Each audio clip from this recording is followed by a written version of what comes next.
കൊണ്ടുവന്നു തരാം.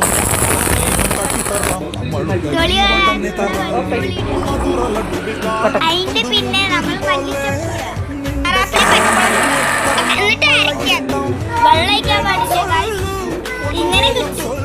അടുപ്പ് കത്തിക്കാൻ ചട്ടി രസം വയ്ക്കാൻ ചട്ടി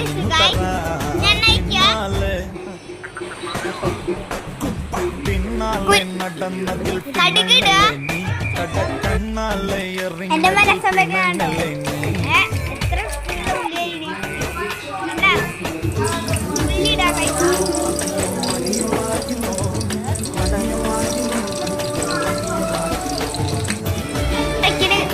രസം നല്ല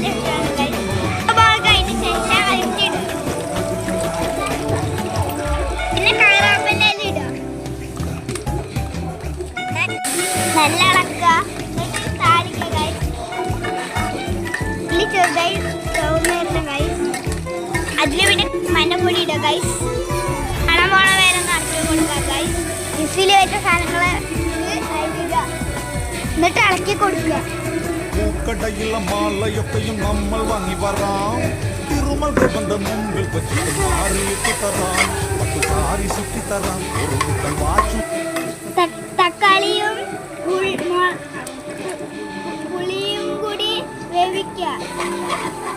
പുളി മാറ്റി വയ്ക്കുക.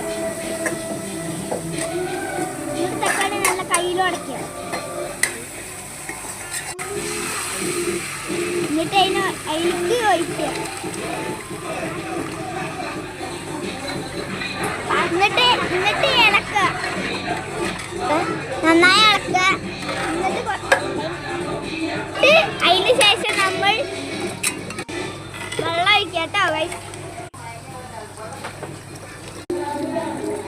എന്നിട്ട് നമ്മൾ കല്ലുപ്പിടുക. മല്ലിച്ചപ്പ് നമ്മൾ അരിയുക. എന്നിട്ടൊന്ന് ഇളക്കുക. അതിന് ശേഷം നമ്മൾ നമ്മുടെ പുളിക്കറി റെഡിയായി ഗൈസ്. ഇനി പിന്നെ നമ്മൾ ഒന്ന് ഇളക്കി കൊടുക്കുക. പിന്നെ ലേക്കും സപ്പോസ് അടിച്ച് എണ്ടുമണ്ണൊക്കെ നല്ല രസപ്പെട്ടിന് ലേക്കും സപ്പോസ് അടിച്ച് പൊട്ടിക്കണേ.